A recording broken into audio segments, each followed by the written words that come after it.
Hello friends, welcome back to our channel. ఈరోజు మరొక interesting కథతో మీ ముందుకైతే తీసుకొని వచ్చేసాను. ఐ హోప్ ఈ కథ కూడా మీ అందరికీ నచ్చుతుంది అనుకుంటున్నాను. యాజ్ యూజువల్ దయచేసి నచ్చితే లైక్ చేయండి, అలాగే మన ఛానల్ని సబ్స్క్రైబ్ చేసుకుని మమ్ము ఇలానే ఎంకరేజ్ చేస్తారని కోరుకుంటూ లేట్ చేయకుండా స్టార్ట్ చేసేద్దామా మరి కథని. గీతకు మెలకువ వచ్చేసరికి తను ఎక్కడుందో తనకే అర్థం కాలేదు. కొత్త వాతావరణం. గీతా రఘుల పెళ్ళి నిన్ననే అయ్యింది. పెళ్ళి తర్వాత గీత నిన్న సాయంత్రం తొలిసారిగా అత్తగారింట్లో కుడికాలు మోపింది. అలసిపోయినట్టుగా అనిపించింది గీతకి. 2 నెలల క్రితం పెళ్లి కుదిరినప్పటి నుండి ఒక్క నిమిషం తీరిక లేదు. షాపింగ్లు, పిలవడాలు, బ్యూటీషియన్లు, కెమెరాలు, అభినందనలు ఇలా ఊపిరి సలపకుండా గడిచిపోయాయి. గీత చుట్టూ చూసింది. ఎవరెవరో రఘు దగ్గరి బంధువులు చాలామంది ఉన్నారు. తన వెంట అక్క, తమ్ముడు వచ్చారు. రఘు కోసం గీత కళ్ళు వెతికాయి, కానీ కనిపించలేదు. ఫోన్ తీసింది. చాలామంది కంగ్రాచులేషన్స్ అని మెసేజ్లు, కొంతమంది నిన్నటి పెళ్లి ఫోటోలు కూడా పంపారు. సుచి పంపిన వాట్సాప్ మెసేజ్ చూసి గీత నవ్వుకుంది. భలే కొంటెపిల్ల. గీతకు ఒక్క క్షణం భయం వేసింది. ఈరోజు తనకు తొలి రాత్రి. బ్రేక్ఫాస్ట్ అయ్యాక మళ్ళీ ఇంటికి వెళ్ళాలి. ఇంటి దగ్గర ఏర్పాట్లు. ఈ ఇంటికి ఆ ఇంటికి అరగంటే ప్రయాణం. గీత, సుచి, రాధిక, భార్గవి, మౌనిక చాలా సన్నిహిత మిత్రులు.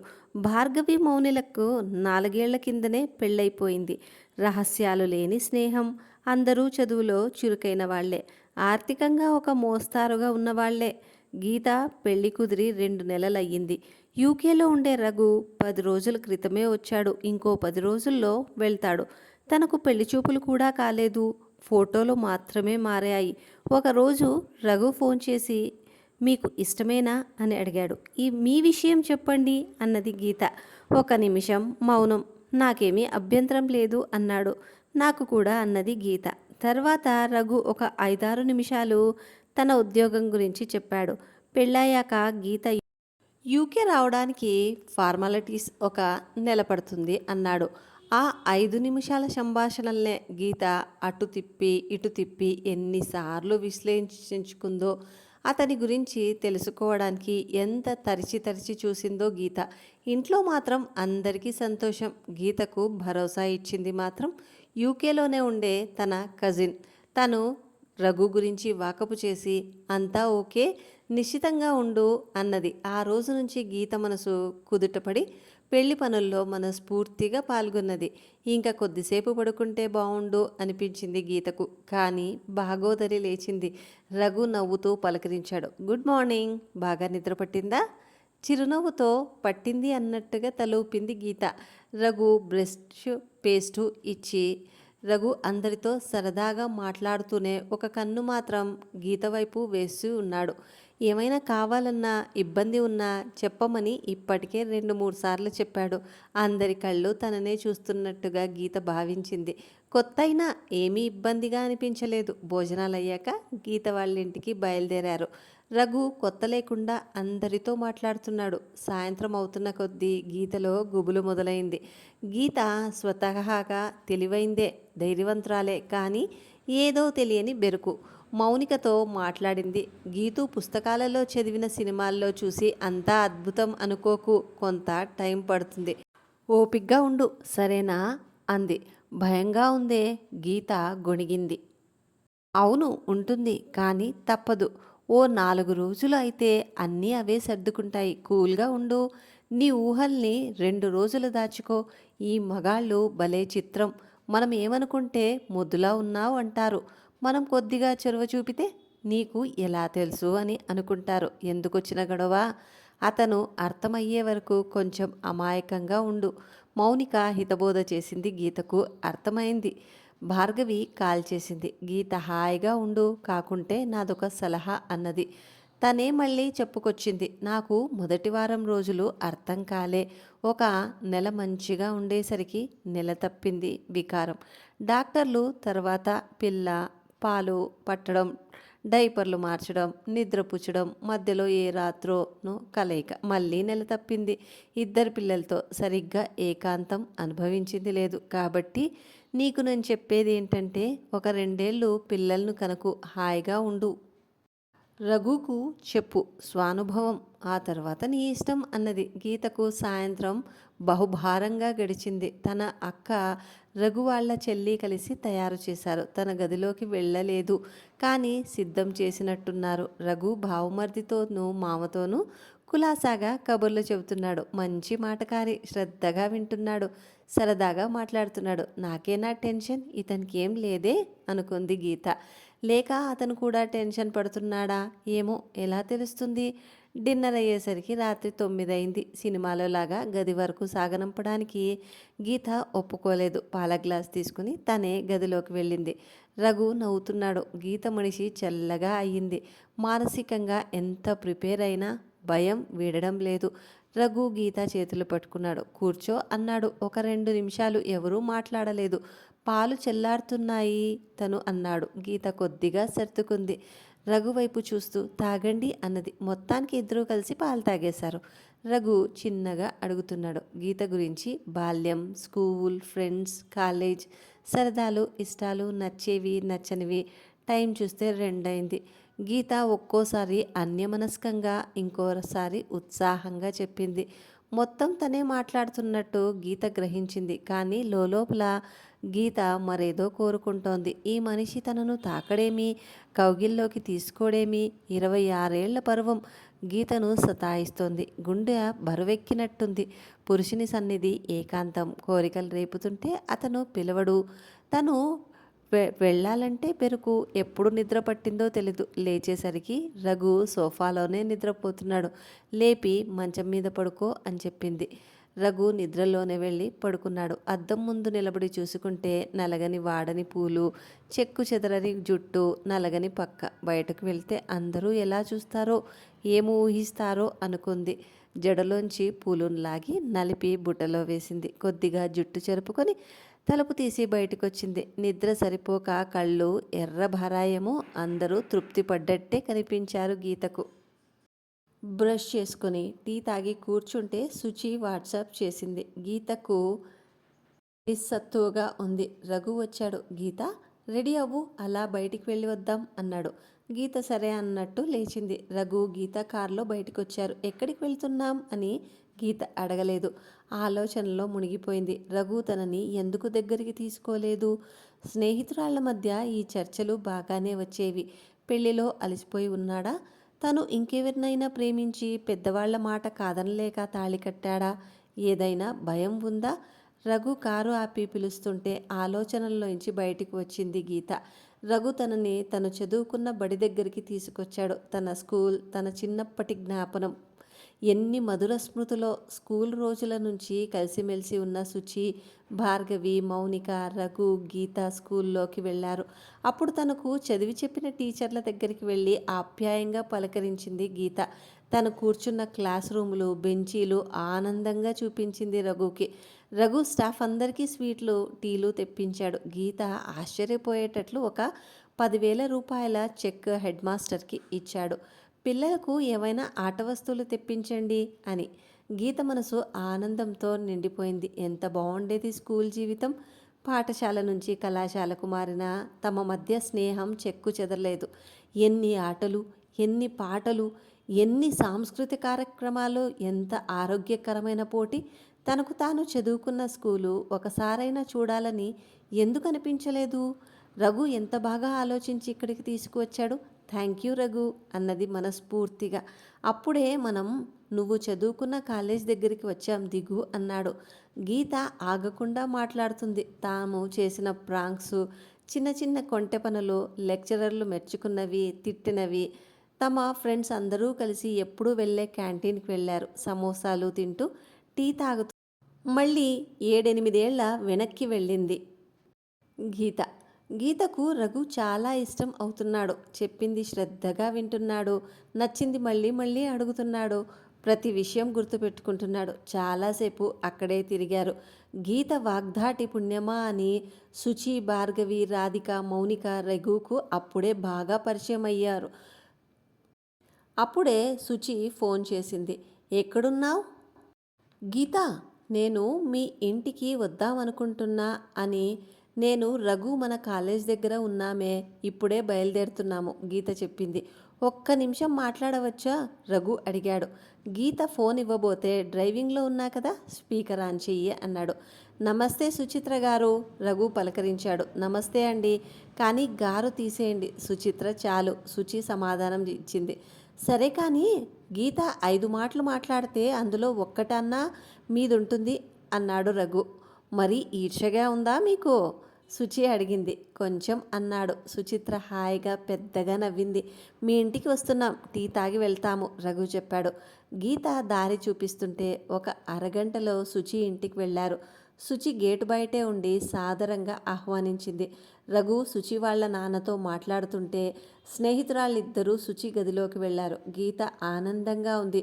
రఘు నాకు బాగా నచ్చాడు, కానీ రాత్రి ఎందుకో దగ్గరికి తీసుకోకపోయేసరికి కొంచెం టెన్షన్ పడ్డా, చెప్పింది గీత. గీత, మన ఫ్రెండ్స్ అందరిలో నీదే చాలా టెంప్టింగ్ స్ట్రక్చర్. ఇంత అందాన్ని చేతిలోకి తీసుకోకుండా ఎలా నిగ్రహించుకున్నాడో ఆ పురుషుడు అన్నది శుచి. ఆ మాట ఈ మాట మాట్లాడుకున్నారు. బయలుదేరుతుంటే శుచి వాళ్ళ నాన్న, బోలెడు సంబంధాలు వస్తున్నాయి, నువ్వైనా చెప్పు గీత, దాన్ని పెళ్ళికి ఒప్పుకోమని అన్నాడు. ఇన్నాళ్ళు ఆగారు, ఇంకొక 2-3 రోజులు ఓపిక పట్టండి అని చెప్తున్నా విసిగిస్తున్నాడు అంటూ కొంటెగా కన్నుగీటింది శుచి. గీతకు సమాధానం అర్థమయ్యి నవ్వేసింది. ఇంటికి వస్తుంటే ఏదైనా చెప్పు గీత అని అడిగాడు. గీతకు తన స్నేహితురాలు సలహా గుర్తొచ్చింది. మనం ఒక 2 ఏళ్ల వరకు పిల్లల్ని కనవద్దు రఘు అన్నది. మంచి ఆలోచన, రఘు మెచ్చుకున్నాడు. ఇంటికి వచ్చి భోజనం చేశాక కొద్దిసేపు నిద్రపోయారు. సాయంత్రం గుడికి వెళదాం అన్నాడు రఘు. అత్తమామల్ని కూడా బలవంతంగా బయలుదేరదీశాడు. సాయంత్రం గుడి చాలా రద్దీగా ఉంది. క్యూలో నెట్టుకుంటున్నారు. గీత తలలోని పూలు రఘుకు హాయిగా ఉన్నాయి. ఎంత రద్దీ ఉందంటే రఘు దాదాపు గీతను పట్టుకొని నడవాల్సి వస్తోంది. రఘు స్పర్శ, అతని వేడి శ్వాస గీతకు భలేగా ఉంది. దర్శనానికి దాదాపు గంట సమయం పట్టింది, కానీ 10 నిమిషాల్లో అయ్యింది అనిపించింది గీతకు. గీతకు ఆ రోజంతా నచ్చింది. సాయంత్రం నిన్నటి అంత తయారు కాలేదు, పాల గ్లాస్ కూడా లేదు. నిన్నటి భయం చాలా వరకు తగ్గింది. రఘు ఏదో ఫోన్ చూస్తున్నాడు. ఏం చూస్తున్నావు డియర్, గీత అడిగింది. రేపు ఏం చేయాలా అని ప్లాన్ చేస్తున్నాను, రఘు అన్నాడు. కూర్చో, పిలిచాడు. గీత పక్కనే కూర్చుంది. నీ గురించి ఇంత చెప్పావు కదా, నా గురించి అడగవా, రఘు ఫోన్ చూస్తూనే అడిగాడు. అవును కదా, గీత నవ్వింది. నిన్న రఘు తనను అడిగినట్టుగానే గీత రఘును అడుగుతుంది. రఘు చలాకీగా చెప్తున్నాడు, కానీ గీతకు మధ్యలో ఈ సంభాషణ ఆపేయాలనిపిస్తుంది. ఉదయం నుంచి రఘుతో సన్నిహితంగా ఉండడము, గుడి క్యూలో రఘు చేతులు తన నడుమును, రఘు శరీరం తన వెనక భాగాన్ని తాకినప్పుడు ఎంత బాగుందో ఆ స్పర్శ. గీతకు మళ్ళీ మళ్ళీ కావాలనిపిస్తుంది. కానీ రఘు మాత్రం హుషారుగా చెప్తుంటే అతన్ని ఆపలేక వింటూ కూర్చోంది. ఒక్కోసారి గీత మనసు, శరీరం తను చెప్పినట్లు వినట్లేదు. గీత శరీరం ఎంతలా మారిందంటే ఎద పొంగులతో బ్రాహుక్స్ తెగినట్టయింది. ఒళ్ళు విరుచుకోవాలనిపించింది. రఘుని హత్తుకోవాలని. గీత కళ్ళు ఎర్రబడ్డాయి, శరీరం వేడెక్కింది. రఘుకు ఎలా చెప్పాలో అర్థం కావడం లేదు. తన చూపుల్ని గ్రహించలేకపోతున్నాడు. రఘు చెప్తుంది వింటూనే గీత పడుకుంది. ఉదయం 5 గంటలకే కలత నిద్రలో గీత ఉలిక్కిపడి లేచింది. రఘు పక్కనే నిద్రపోతున్నాడు. ఏమిటి మనిషి అని గీత విస్తుపోయింది. ఎవరిని అడగాలి, ఏమని అడగాలి? గీత మౌనికకు ఫోన్ చేసింది. బాల్కనీలో నిలబడి మాట్లాడుతుంది. నాకు రఘు తీరు అంతపట్టనిగా ఉందే, ఏడుస్తూ చెప్పింది గీత. నువ్వు ముందు ఏడు పాపు, మౌనిక కసిరింది. నేను అడిగింది చెప్పు అన్నది. రఘు ఆత్మవిశ్వాసం కోల్పోయినట్లుగా దిగాలుగా ఏమన్నా ఉన్నాడా? లేదు అని బదులిచ్చింది. నీతో అంటీ ముట్టనట్లు ఏమైనా ఉంటున్నాడా? చాలా అపురూపంగా ఉంటున్నాడని చెప్పింది. మరి ఇంకా ఏడుపెందుకు? ఉదయం అంతానే బాగుంటున్నాడు, కానీ రాత్రిపూట దగ్గరికి తీసుకోవడం లేదు. గీత, ఒక ముఖ్యమైన ప్రశ్న అడగలేకపోతున్నా, కానీ అడగక తప్పదు. 2 రోజుల నుంచి రఘుతో ఉంటున్నావు. ఒక స్త్రీ దగ్గరకు వచ్చినప్పుడు పురుషునిలో వచ్చే మార్పు రఘులో ఉందా? ఇలా అడిగానని ఏమనుకోకు, కానీ నీ సమస్య అర్థమవటానికి ఇదే ముఖ్యం. I'm sorry for asking this question. Mounika ప్రశ్నకు ఒక్క నిమిషం ఆలోచనలో పడింది. నిన్న సాయంత్రం గుడిలో నెట్టివేతల్లో రఘు తన వెనకే నడుస్తుంటే ఉంది సిగ్గుపడుతూ చెప్పింది. గీత, బాగా విను. నీది సమస్య కానే కాదు. రఘు ఏదైనా కాంప్లెక్స్తో భయపడుతున్నట్టుంది. డాక్టర్ దగ్గరికి వెళ్దామా అని చిన్నగా అడుగు. అతని ఈగో దెబ్బతినకుండా వద్దు అన్నాడనుకో, ఈరోజు రాత్రికి నువ్వే చొరవ తీసుకో. నన్ను నమ్ము, రేపు నువ్వే ఫోన్ చేసి థ్యాంక్స్ చెప్తావు. అనవసరంగా మనసు పాడు చేసుకోకు. ఇంట్లో వాళ్ళ దగ్గర బయటపడకు, సరేనా? అంది మౌనిక. గీతకు మౌనిక చెప్పింది అర్థమైంది. ఓకే అన్నది. గదిలోకి వెళ్ళేసరికి రఘు లేచాడు. Good morning. రాత్రి నువ్వు నిద్రపోయావని కూడా చూడక నేను చెప్తూనే ఉన్నా అన్నాడు. రఘు, ఒకటి అడుగుతాను, ఏమీ అనుకోకు అన్నది. చెప్పు అనగానే, రఘు, నువ్వు నాకు బాగా నచ్చావు. ఏదైనా చిన్న సమస్య ఉంటే డాక్టర్ను కలుద్దాం కష్టంగా అనేసింది. రఘు ముఖంలో నవ్వు మాయమైంది. గీతను దగ్గరకు తీసుకుని నుదుటిపై ముద్దాడుతూ, లవ్ యూ, ఈరోజు సాయంత్రం వెళ్దాం అన్నాడు. గీత తెలియని కన్నీళ్లతో రఘును కౌగిలించుకుంది. గీతకు కొద్దిగా బరువు దిగినట్టయింది. బ్రేక్ఫాస్ట్ అయ్యాక రఘు వాళ్ళ ఇంటికి బయలుదేరారు. వెళ్తుంటే రఘు తమ ఇంట్లో మెలిగిన తీరు గుర్తొచ్చింది. నిరాడంబరంగా ఇంటిల్లిపాదితోనూ కలిసిపోయి అందర్నీ కలుపుకుపోతూ సంతోషంగా ఉంటూ అత్తవారింట్లో తను కూడా అలానే ఉండాలని గీత అనుకుంది. అందర్నీ ఆప్యాయంగా పలకరించి అత్తమామలకు దండం పెట్టింది. రఘు గీతకు తన చిన్నప్పటి ఫోటోలు, సర్టిఫికెట్లు చూపిస్తూ బోలెడు కబుర్లు చెప్పాడు. గీత రఘు బాల్యంలోని ఫోటోలు చూస్తూ ఆట పట్టించింది. హాయిగా నవ్వాడు. గీతకు ఇప్పుడు రఘు మాటల ధోరణి బాగా అర్థమవుతున్నాయి. అతనితో కాలం ఇట్టే గడిచిపోతోంది. లంచ్ చేశాక మళ్ళీ బయలుదేరారు. రఘు వెంట వెళ్తే గీత ఎక్కడికి అని అడగడం లేదు. కారు ఆగితే అప్పుడు చూసింది గీత. హాస్పిటల్ లోపలికి వెళ్ళి డాక్టర్ కోసం ఎదురు చూస్తున్నారు. గీతకు మౌనిక అడిగిన ప్రశ్న గుర్తొచ్చింది. రఘు ఏమైనా దిగులుగా ఉంటున్నాడా? పరిశీలనగా చూసింది. అలాంటిది ఏమీ లేదు, చెప్పండి అని అడిగింది డాక్టర్. రఘు గీత వైపు చూశాడు. ఆమె మౌనంగా ఉండడం చూసి తనే, డాక్టర్, మా పెళ్ళి 3 రోజులైంది. ఒక 2 ఏళ్ల వరకు పిల్లలు వద్దు అనుకుంటున్నాం అన్నాడు. మీ వయసు? తనకి 26, నాకు 28 అని చెప్పాడు. సరే, తర్వాత వాయిదా వెయ్యకండి అని నవ్వింది. బయటికి వచ్చాక గీత మనసు పూర్తిగా తేలిగ్గా అయ్యింది. ఇక్కడికి 20 కిలోమీటర్ల దూరంలో ఒక చెరువుంది. అది నాకు ఇష్టమైన ప్రదేశం. ఎప్పుడూ స్నేహితులతో కలిసి వెళ్ళేవాణ్ణి. సూర్యాస్తమయం భలేగా ఉంటుంది, వెళ్దామా అని అడిగాడు. గీత సరే అన్నట్టు తల ఊపింది. వెళ్తుంటే గీత ఏమీ మాట్లాడకపోవడం చూసి, గీత, ఏమిటి ఆలోచిస్తున్నావు అని అడిగాడు. నథింగ్ డియర్, గీత బదులిచ్చింది. నువ్వు ఏమి ఆలోచిస్తున్నావో నాకు తెలుసు అని గీత సమాధానం కోసం ఎదురు చూడకుండానే చెప్పడం ప్రారంభించాడు. గీతూ, నాకు చదువు తప్ప పెద్దగా వ్యాపకాలు లేవు. చదివే అలవాటు లేదు. ఆటలలో ప్రవేశమే తప్ప ప్రావీణ్యం లేదు. మన పెళ్లి ప్రస్తావన వచ్చినప్పుడు సరే అన్నాను. ప్రేమతో పెళ్ళి బాగుంటుంది, కాదనను. కానీ పెళ్ళయ్యాక ప్రేమ ఇంకా సుదీర్ఘ మాధుర్యాన్ని ఇస్తుందని నా నమ్మకం. నా ఇంకో ఆలోచన ఏంటంటే, నేను ద్రవం లాంటి వాణ్ణి. పాత్రని బట్టి రూపాంతరం చెందగలననే విశ్వాసం ఉంది. అందుకే నువ్వు ఎలాంటి ఆలోచనలు, అభిప్రాయాలు కలవో తెలుసుకోకుండానే ఒప్పుకున్నాను. వింటున్నావా? మధ్యలో ఆపి అడిగాడు శ్రద్ధగా. ఎందుకు సందేహం అన్నది. ఒక మాట కూడా మాట్లాడకపోతే నవ్వాడు. నువ్వు మాట్లాడుతుంటే నిన్నే చూడాలనిపించింది. చూస్తూ వింటున్నా. నీకు నన్ను చూడాలనిపిస్తే మాత్రం కారు ఆపి చూడు అంటూ నవ్వేసింది. నువ్వు నాకు నేను అనుకున్న దానికన్నా ఎక్కువే నచ్చావు. కానీ మొదటి నుంచి స్త్రీ పురుషుల కలయికపై నాకు కొన్ని అభిప్రాయాలు ఉన్నాయి. మనసు, శరీరం ఏకమై ప్రేమనే హృదయ స్పందనగా మారి అపురూపంగా ఒకరికొకరు అర్పించుకునే పవిత్ర క్రతువు అని. తొలి రాత్రి మన మధ్య ఆ మానసిక సాన్నిహిత్యం లేదు. తొలి సమాగమనం అపురూపంగా జీవితాంతం గుర్తుండే విధంగా ఉంటే బాగుంటుంది అని అనిపించింది. చెప్తూనే గీత వంక చూశాడు. గీత సిగ్గుతో కూడిన అపురూపమైన నవ్వు నవ్వింది.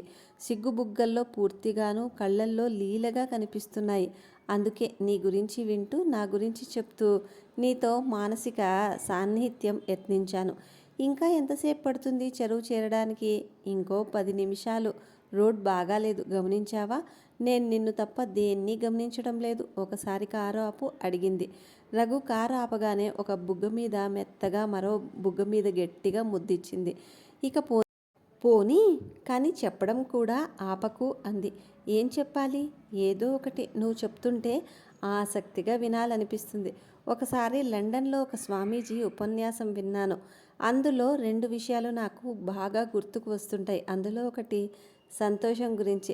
సంతోషంగా ఉండడం ఒక అలవాటు అని చెప్పారు. కొద్ది సంతోషం మనం ఫీల్ అవుతే అది మరింత సంతోషాన్నిస్తుంది. రెండోది మన ప్రపంచంలో ఎలా ఉండాలి అని. మనం ప్రేక్షకుల మాదిరి ఉంటే చూస్తే తక్కువ టెన్షన్. అంటే గీత సందేహంగా అడిగింది. ప్రపంచం ఒక నాటకరంగం అన్నాడు జాన్ కీట్స్ కాదు షేక్స్పియర్. ఇంకోసారి రచయితల్ని కోట్ చెయ్యకు రఘు అంటూ నవ్వేసింది. ఎవరో ఒకరు నాటకం వేసేవాళ్ళకి టెన్షన్, కానీ చూసేవాళ్ళకి కాదు. అలాగే మన జీవితంలో జరిగే వాటిని చూడాలి, కానీ భాగస్వామి కాకుంటే హాయిగా ఉండొచ్చని చెరువు వద్దకు చేరుకున్నారు. సూర్యాస్త సమయానికి ఇంకా కొద్ది సమయం ఉంది. చాలాసార్లు వచ్చా ఇక్కడికి ఒక బడ్డీ కొట్లో టీ తాగుతూ చెప్పాడు. ఏయ్, నాకు బాగా నచ్చిన ఆట ఆడదాంరా పిలిచాడు. గీతను చెరువులోకి రాయిని విసరమన్నాడు. గీత రాయి విసరగానే అది చటుక్కన మునిగిపోయింది. రఘు పడి పడి నవ్వుతున్నాడు. గీత ఉక్రోషంగా చూస్తూ బుగ్గ పట్టుకొని గట్టిగా గిల్లింది. రఘు జాగ్రత్తగా ఒక పలచటి వెడల్పాటి రాయిని ఎంచుకొని ఒడుపుగా విసిరాడు. అది నీళ్ల మీద అంచెలంచెలుగా ఎగురుతూ కనిపించకుండా పోయింది. గీత మెచ్చుగోలుగా చూసింది. కొద్దిసేపటికి తను కూడా కొంత మెరుగైంది. త్వరగా నేర్చుకున్నావు ఒప్పుకున్నాడు. రఘు హడావిడిగా గీతను ఒక బెంచ్ దగ్గరికి లాక్కెళ్ళాడు. రఘు చెప్పినట్టుగానే చెరువులోకి వెళ్తున్నాడు సూర్యుడు అన్నట్టు దృశ్యం అద్భుతంగా ఉంది. సరదా మాటలతో పాటలు వింటూ తిరుగు ప్రయాణం సాగింది. పాటలు పాతవి కానీ బాగున్నాయి. ఎవరిది సెలెక్షన్? నాన్నది, గీత చెప్పింది. దీపాలు వెలిగే పరదాలు తొలిగే ప్రియురాలు పిలిచే రాబోయి పాట రఘుకి చాలా నచ్చింది. మళ్ళీ మళ్ళీ విన్నాడు. మనసు పరదాలు తొలగుతున్న కొద్దీ గీతలో ఆనందం వెల్లివిరుస్తోంది. ఆ రాత్రి ఇష్టంగా గీతని కౌగిల్లో బంధించి నుదుటిని ముద్దాడాడు రఘు. కౌగిలి గీతను పరవశింపజేస్తోంది. ఒక్క నిమిషం అంటూ గది తలుపులు వేసి బయటికి వెళ్ళాడు. 10 నిమిషాలయ్యాక చేతిలో ఒక గ్లాస్తో రూమ్ లోపలికి వచ్చి తలుపులు వేశాడు. నువ్వు మొదలు అంటే నువ్వు మొదలు అనుకొని చివరికి గీత నెమ్మదిగా తాగడం మొదలుపెట్టింది. ఒక ముద్దు ఇవ్వాలనుందోయ్ అన్నాడు రఘు. ఇక దరఖాస్తు పెట్టుకో, ఆలోచిస్తా అని గీత బదులిచ్చింది. గీత ఊహించని విధంగా రఘు తన 2 చేతులతో పాదాలను తీసుకుని గాఢంగా ముద్దాడాడు. గీత అతన్ని వారిస్తూ కంగారులో పాలు మీద ఒలకబోసుకుంది. రఘు కూడా కంగారు పడి గీత ఎదమీద ఒలికిన పాలను ఆమె చెంగుతోనే తుడవబోయాడు. అతను లాక్కున్నాడో ఆమె చేరిందో కానీ మరు నిమిషం ఇద్దరూ బిగి కౌగిలిలో బందీ అయ్యారు. అతని కౌగిలి ఆమెకు బావుందనిపించింది. అతనికి మరీ బావుందనిపించింది. రఘు చెవిలో గుసగుసలాడుతుంటే తన్మయంగా అతన్ని అల్లుకుపోయింది. కొద్దిసేపటికి తను పసిపిల్లలా మారిపోవడాన్ని గమనించుకొని గీత సిగ్గుపడింది. రఘు పెదవులతో చేతులతో చేస్తున్న యుద్ధంలో గీత ఆనందంగా ఓడిపోయింది. ఒక యుద్ధం నుంచి తేరుకోకముందే మరో పోరాటం మొదలైంది. అలసిన శరీరముతో మురిసిన మనసుతో గీత రఘు ఎదమీద అలాగే నిద్రపోయింది. మెలకువ వచ్చేసరికి తెల్లవారుజామున 5 అవుతోంది. రఘు చుబుకం పట్టుకొని ఊపింది. థ్యాంక్ యూ అన్నది. ఇప్పుడెందుకు? రాత్రి చాలాసార్లు చెప్పావు. రఘు ఆట పట్టించాడు. గీత, నా సెలవులు పొడిగిస్తాను. ఇక 1 రోజుల్లోనే ఫార్మాలిటీస్ పూర్తి చేసుకొని ఇద్దరం కలిసే వెళ్దాం చెప్పాడు. ఎందుకో అన్నది కవ్విస్తూ. ఎందుకో నువ్వే చెప్పు అన్నాడు. రాత్రి అతను చేసిన యుద్ధానికి పోరాటానికి బదులుగా అన్నట్టు గీత రఘు మీద మెరుపుదాడి చేసింది. గీతకు ఎప్పుడు నిద్ర పట్టిందో తెలియదు. గీత లే, 11 అయింది. అందరూ కంగారు పడుతున్నారు అని రఘు లేపితే అప్పుడు లేచింది. లేచిన వెంటనే అర్జెంటుగా శుచికి ఫోన్ చేయాలి అన్నది. ఎందుకు అని రఘు అనగానే వెంటనే ఆలస్యం లేకుండా పెళ్ళికి ఒప్పుకోమని చెప్పాలి అన్నది. అదేంటి అన్న ప్రశ్నకు అదంతే అని బదులిస్తూ గట్టిగా నవ్వింది. విషయం అర్థం కాకపోయినా గీత నవ్వుతో రఘు నవ్వు కూడా కలిసింది. వీళ్ళ నవ్వులు వంటింట్లోకి వినిపించి గీత అమ్మ పిల్లల నవ్వులు ఎప్పుడూ ఇలాగే ఉండాలి అంటూ సంతోషపడింది. ఫ్రెండ్స్, మీకు ఈ వీడియో కనుక ఈ కథ కనుక మీకు నచ్చుంటే లైక్ చేయండి. అలాగే మీ ఫ్రెండ్స్ అండ్ ఫ్యామిలీకి షేర్ చేసి మన ఛానల్ని సపోర్ట్ చేయాలి అనిపిస్తే దయచేసి సబ్స్క్రైబ్ చేసుకోండి. ఇలాంటి మంచి కథలను మీ ముందుకి తీసుకురావడం మా బాధ్యత.